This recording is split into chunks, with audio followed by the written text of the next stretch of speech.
कार्यक्रम को लेकर के अब ये सवाल खड़ा करने लगे हैं कि इतनी बड़ी राशि कहां से जन स्वराज ला रही है।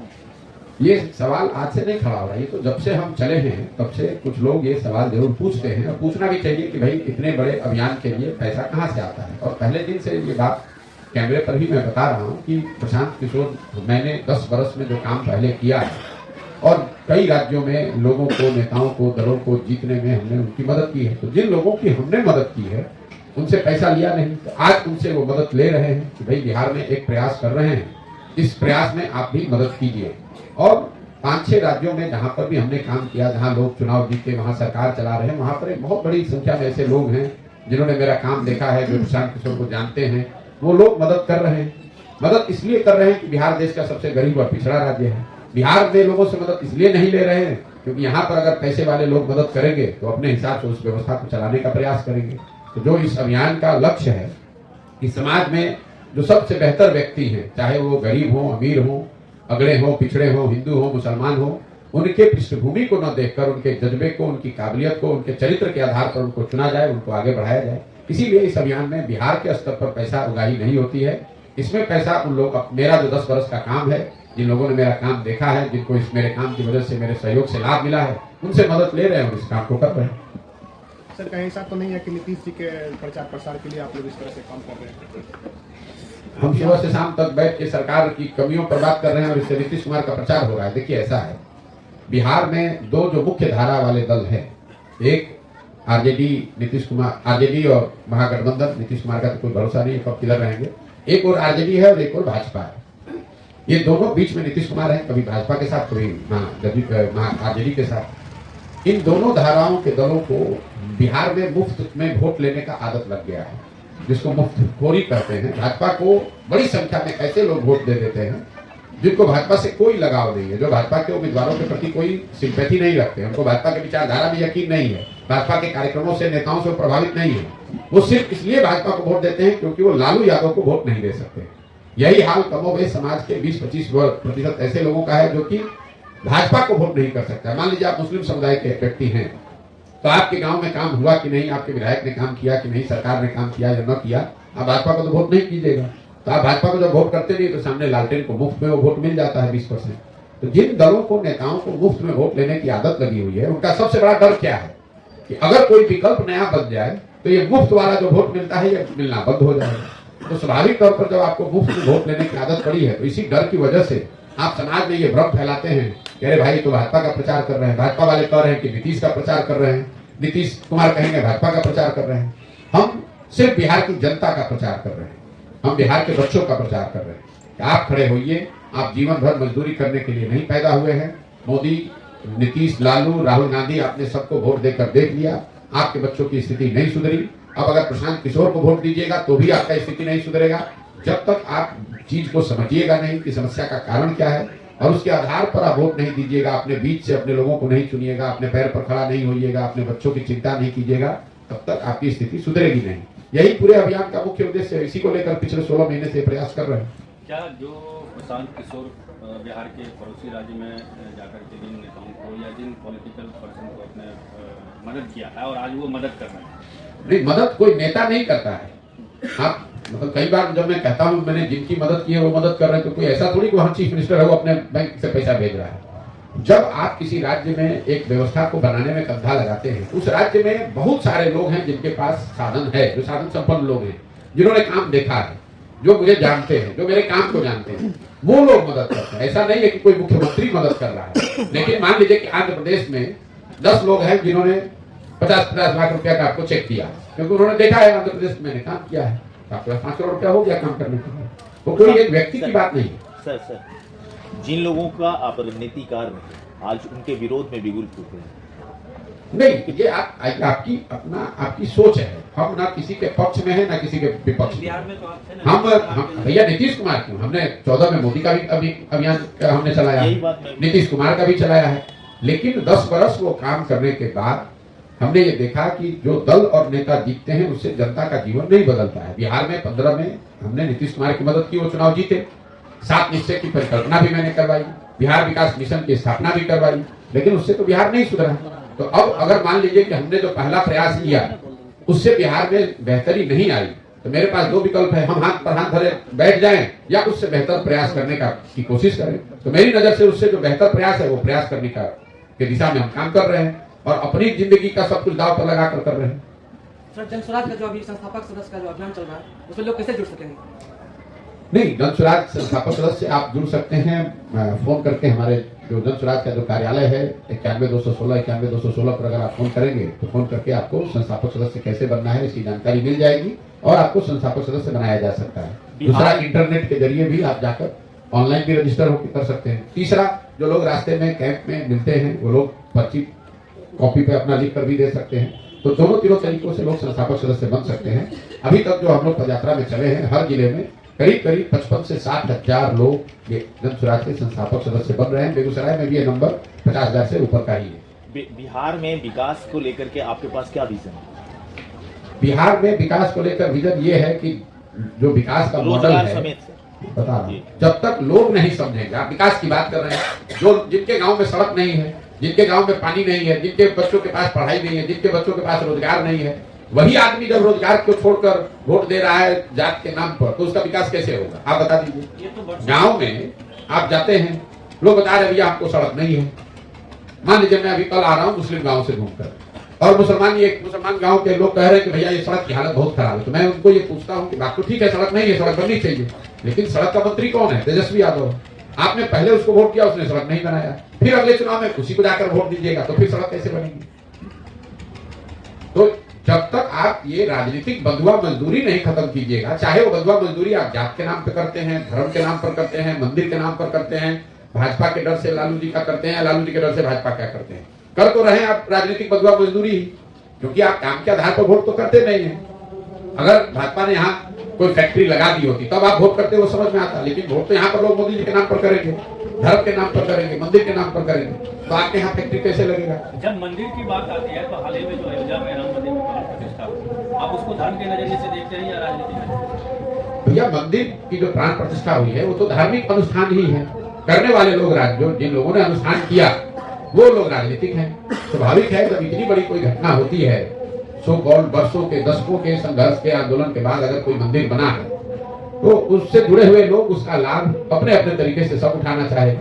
जो वहां पर बाहर दुकान चला रहा है अपना समोसा चाय बेचकर फायदा उठा रहा है, जो वहां पर रहने वाला होटल चला रहा है होटल का रेट बढ़ाकर पैसा कमा रहा है, जो गाड़ी चला रहा है गाड़ी चलाकर पैसा कमा रहा है, जो मंदिर से जुड़े हुए लोग हैं वो उस हिसाब से कमा रहे हैं, जो राजनीतिक लोग जुड़े हुए अपनी राजनीतिक लोग से उसका फायदा उठा रहे हैं। भगवान राम को प्रशांत किशोर किस नजर से देखते हैं? भगवान राम को किस नजर से देखते हैं इसका तो कोई बहुत महत्व नहीं है। ये तो हमारा आंतरिक मामला है कि हम भगवान को कैसे देखते हैं। मैं बहुत रिलीजियस आदमी नहीं हूँ, मेरा रिलीजन से कम स्पिरिचुअलिटी में मेरा यकीन है। हमारा मंदिरों में जाने का और वहां पर जाकर बहुत पूजा करने का बहुत मेरा स्वभाव नहीं है। भगवान में मेरी आस्था है, उसी के जरिए से हम देखते हैं। दियारा के क्षेत्र में है श्रीमान, दियारा में कटाव की बड़ी समस्या है और उस कटाव को लेकर के केंद्रीय मंत्री यहाँ गिरिराज सिंह सांसद राशियां भेजी जाती हैं, काम होता है लेकिन ठीक नहीं होता है, समस्याएं ज्यों की त्यों रह जाती हैं। आज तो आप उसे देखने की काफी कोशिश करें कम से कम इस स्थल पर। मेरे भाई, हम 16 महीना से देख रहे हैं। दियारा क्षेत्र सिर्फ बेगूसराय में तो है नहीं, यहाँ नदियों के कटाव का जो मामला है सिर्फ दियारा में नहीं है, नेपाल से लगता हुआ जितना बिहार का एरिया है, पश्चिम चंपारण में, शिवहर में, पूर्वी चंपारण में, मधुबनी में, जितने ये जिले हैं वहां पर नेपाल से आने वाली नदियों की वजह से हजारों एकड़ जमीन कटती है, नदियां अपनी धारा बदल लेती हैं, उससे जमीन बर्बाद हो जाता है। तो दियारा बिहार में 13 करोड़ जो आबादी है, आपकी जानकारी के लिए बता दूं, करीब 2.25 करोड़ आबादी दियारे के क्षेत्र में रहती है पूरे बिहार में। और दियारा की समस्या पटना से जो सटा हुआ दियारा है वहां पर भी वही है जो यहाँ बेगूसराय में है। जो पटना से सटा हुआ एक दियारा, मेरे ट्विटर पे एक वीडियो है, वहां पर एक वहां के मुखिया जी ने खड़े होकर वीडियो पर यह बात कही है। पटना से 6-7 किलोमीटर दूर है, वहां किसी जमाने में कर्पूरी ठाकुर गए थे, क्योंकि कर्पूरी ठाकुर जी को अभी देश रत्न दिया गया, तो मैं आपको उदाहरण दे रहा हूँ। और कर्पूरी ठाकुर के बात को कोट करते हुए वहां के उस बूढ़े मुखिया ने कहा कि उस जमाने में कर्पूरी जी ने कहा कि इस एरिया में लोग जिंदा कैसे हैं, और वहां से लेकर आज तक उसी गांव में कोई परिवर्तन नहीं आया। तो दियारा पूरा बिहार ही पिछड़ा है, उसमें दियारा क्षेत्र में और भी समस्या है। गिरिराज जी ग्रामीण विकास मंत्री हैं, यहाँ के सांसद हैं, हमको यहाँ पर बेगूसराय में चलते हुए ऐसा तो कुछ नहीं दिखा कि उनके मंत्री होने से बेगूसराय में कोई बहुत बेहतरी कहीं दिखी हो, ऐसा तो मुझे लगा नहीं, लोगों से सुनने को नहीं मिला। एक मिनट पूरी ठाकुर वाली बात जो सर आप बोले हैं, उसी पर पटना में नीतीश कुमार का भी बयान आया है कि उनसे क्या बता रहे हैं कि परिवारवाद की राजनीति हमने नहीं। चलिए ना, नीतीश कुमार के बात को आप लोग, नीतीश कुमार जब जहां है उसके हिसाब से बात करते हैं। जब भाजपा के साइड जाना होगा तो परिवारवाद दिखने लगेगा, जब भाजपा को छोड़कर लालू जी के साथ जाना होगा तो उनको संप्रदायवाद दिखने लगता है। आपको लगता है नीतीश कुमार फिर से पलटी मारेंगे? किसी को नहीं मालूम है, नीतीश कुमार को स्वयं को नहीं मालूम है कि वो कहाँ रहेंगे। जो आदमी अपने जीवन के अंतिम राजनीतिक अंतिम दौर में पहुंच गया है, वो सामाजिक राजनीतिक हर नजरिए से नीतीश कुमार का ये अंतिम दौर चल रहा है। अब अपना छटपटाहट में कभी दाएं कभी बाएं कर रहे हैं, उससे कुछ होने वाला नहीं है। अभी चुनाव होगा, नीतीश कुमार को उनकी राजनीतिक औकात बिहार की जनता दिखा देगी। मैंने पहले कहा है, आपको फिर से दोबारा कैमरे पर कह देता हूँ, आज तक मैंने अगर चुनाव को लेकर कोई भविष्यवाणी की है, बहुत मैं करता नहीं हूँ, तो शायद ही कभी गलत हो सकता है, गलत नहीं होता है। बिहार के चुनाव के नजरिए से, लोकसभा के नजरिए से मैं आपको कैमरे पर बता देता हूँ, महागठबंधन में नीतीश कुमार अगर चुनाव लड़ेंगे तो उनके दल जदयू को 5 सीट भी नहीं आएगा। और ये 2 महीने से हम बात कह रहे हैं, और उनके दल वाले भी समझ रहे हैं कि अगर प्रशांत किशोर कह रहा है तो 5 सीट नहीं आएगा। इसीलिए भगदड़ होनी है। अब भगदड़ में नेता भागते हैं, ताकि उसमें नीतीश कुमार भी भाग जाते हैं, इसका कोई भरोसा नहीं है। उनको वो घबराहट बिल्कुल स्वाभाविक है, उनको दिख रही है, ऊपर से कुछ नहीं कहें। जनता ने उनका साथ छोड़ दिया है। आप लोग खुद पत्रकार है, आपको मालूम है जदयू को कौन वोट देगा? कोई वोट देने वाला नहीं बचा हुआ है। तो लोकसभा से पहले अपना हाथ पांव मार के फिर कोई रास्ता निकालने का कोशिश कर रहे होंगे। लेकिन अगर लोकसभा से पहले नहीं भी गए तो ये आप लिख के रखिए कि लोकसभा के बाद तो उनको आज की स्थिति जो है, तो स्थिति बदलेगी ही बदलेगी। ये जो महागठबंधन की सरकार चले, और ये हम 1-1.5 साल से कह रहे हैं, ये जो व्यवस्था है तो बहुत चलेगा, तो लोकसभा तक चलेगा। लोकसभा में लोग हारेगा, फिर भागना तोड़ना शुरू हो जाएगा। हम ये पूछना चाह रहे हैं, जो अभी आप बता रहे थे कि 10 साल से आप राजनीतिक चाणक्य के रूप में पूरे देश में आप जाने जाते हैं। नहीं, हम अपने आपको कभी शब्दों से हम अपना काम जो करते थे, हमने इतना कहा कि हमारी पहचान वही है जो हम काम करते हैं। जो बिहार में आप बिहार के विषय को लेकर अपने पदयात्रा को चला रहे हैं, बिहार सुधारने के लिए, यही चीज आप 10 साल पहले क्यों नहीं सोचा था? बिल्कुल ठीक बात है, क्योंकि हम किसी मुख्यमंत्री के लड़के नहीं, हम किसी प्रधानमंत्री के लड़के नहीं, बहुत बड़े बात के लड़के नहीं है। आप यहाँ हमारी प्रेस वार्ता में क्यों आए? क्योंकि हमने अपनी एक पहचान 10 वर्ष करके बनाई है। हमारी पहचान क्या है? हमने 10 वर्ष वो काम किया है, उससे पहले 10 वर्ष संयुक्त राष्ट्र संघ में काम किया है, वो काम किया है, पहचान बनाई है, ऐसे लोगों से संपर्क बनाया है जो हमको इस तरह के अभियान में मदद कर सकते हैं, तभी तो ये काम कर पाएंगे। अगर हम किसी मुख्यमंत्री के लड़के होते तो जिस दिन पैदा हुए पढ़ाई लिखाई भी नहीं करते, और फिर भी कहते कि हम भी बिहार को सुधारेंगे। 10 वर्ष पहले अगर हम बेगूसराय या बलिया मटिहानी से गुजरते तो आप हमको पहचानते भी नहीं कि कौन आदमी है। जैसे इतने सामान्य लोग हैं, वैसे हम भी निकल गए होते। हम अपना काम करके, अपनी विद्वता, अपनी समझ से जब हमने पहचान बनाई है, जब काबिलियत को क्षमता बनाई है, तभी तो आकर ये करेंगे। अब आपका कहना 10 वर्ष पहले काहे नहीं किए? 10 वर्ष पहले हमारी क्षमता नहीं थी इसलिए नहीं किए, आज क्षमता है इसलिए कर रहे हैं। विकास वैभव भी एक सवाल और यह है आपसे कि जो आप पार्टी बनाने जा रहे हैं, जो भी आप बताएं कि पार्टी बनाएंगे, तो वो पार्टी क्या लोकसभा में ही चुनाव लड़ाइएगा? हमने पहली बात तो ये, आप शब्दों का आप लोग मतलब बारीकियों को ध्यान नहीं देते हैं। बिहार में मुसीबत ये है कि नेता और समाज, इसमें किसी भी चीज को बारीकी से समझने की धीरे धीरे कला ही हम लोगों ने खो दी है। हमने ये कहा कि हम पार्टी बनाएंगे, हमने कहा कि इस अभियान का लक्ष्य है कि पार्टी बनाया जाए, और पार्टी बिहार के लोग बनाएंगे। जब वो लोग मिलकर दल बनाएंगे तो वो तय करेंगे कि ये पार्टी का नाम क्या होगा, इसका संविधान क्या होगा, इसका नेता क्या होगा। पार्टी कब बनेगी? जब पदयात्रा पूरी हो जाएगी। अभी तो हम आधा बिहार चले, आधा बाकी है। अभी जब बिहार में पदयात्रा पूरी कर ले तभी तो पार्टी बनेगा। लोकसभा का चुनाव अभी 2 महीने के बाद है, तो लोकसभा के चुनाव से पहले जब दल है ही नहीं तो चुनाव लड़ेंगे कैसे? ये कह रहे थे इंडियाई जो गठबंधन में जो भगदड़ मच गया है, कल ममता दीदी छोड़ दी हैं, पंजाब में भी वहाँ घोषणा हो गया कि अकेले लड़ेंगे आप पार्टी, इस पर आपका क्या राय है? मेरी राय क्या होगी? हम आज से नहीं, जब से इंडिया गठबंधन बना है तब से देश विदेश के पत्रकार आते हैं, पूछते हैं कि आपका क्या मत है। मेरा मत जो पहले था वो अभी भी है। इस तरह के गठबंधन जिस तरह जो बनाए जाते हैं, जिसमें नेता लोग बैठ के चाय पिया, एक प्रेस कॉन्फ्रेंस किया और एक इंटेंट जारी किया कि हम लोग सब साथ में हैं, इससे जमीनी हकीकत पर, राजनीतिक सामाजिक स्थिति पर बहुत फर्क नहीं पड़ता है। जब तक आपके पास कोई नैरेटिव नहीं है, कोई मुद्दा नहीं है, कोई चेहरा नहीं है, काम करने का संगठन नहीं है, संसाधन नहीं है, तब तक सिर्फ नेताओं के साथ में बैठकर किसी गठबंधन के बना लेने से जमीन पर क्या असर पड़ेगा? और जब आप इस तरह का कोई प्रयास करेंगे, उसका असर लोगों को दिखेगा नहीं, तो फिर भगदड़ या उसमें थोड़ी बहुत गिरावट आना स्वाभाविक है। आज आए या चुनाव के रिजल्ट के बाद आए।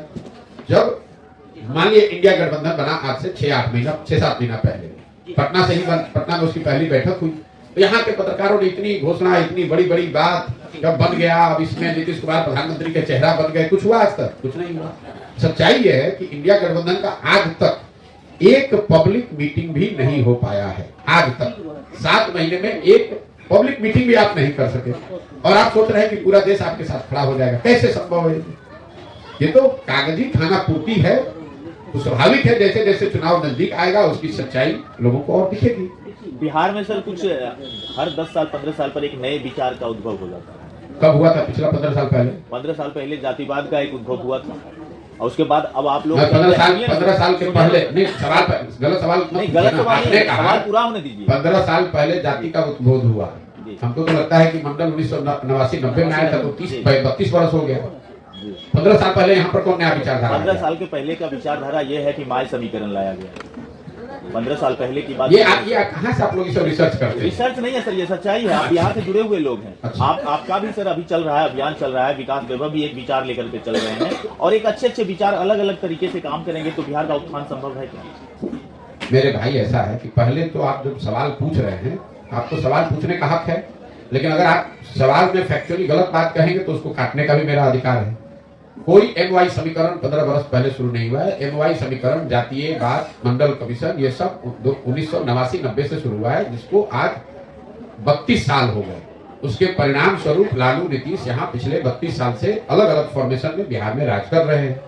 लेकिन हमने पूरे समाज ने ये देखा, क्या देख रहे हैं हम लोग, कि इन सारे प्रयोगों के बावजूद, सामाजिक न्याय के नारे के बाद, MY समीकरण के बाद, सामाजिक विषमता के नाम पर राजनीति करने के बाद भी 1990 में भी देश का सबसे गरीब और पिछड़ा राज्य बिहार था और 2023 में भी देश का सबसे गरीब और पिछड़ा राज्य बिहार है।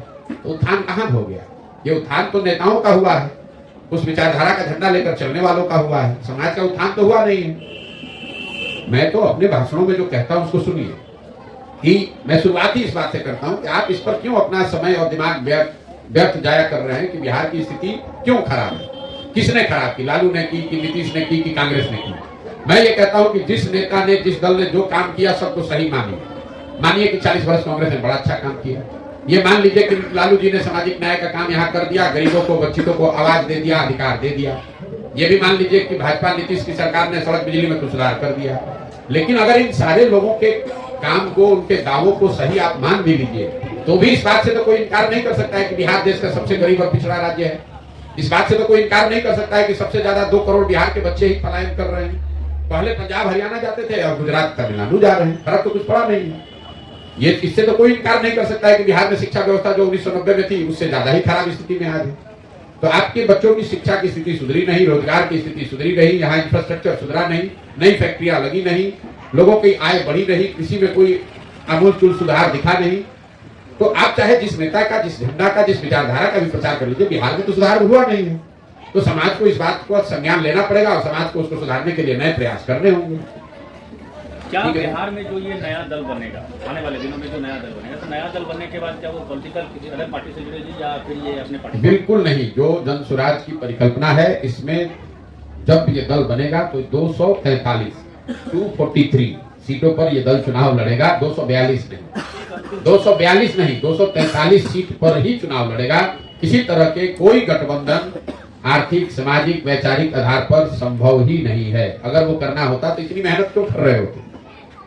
जी बोलिए। ठीक है भैया।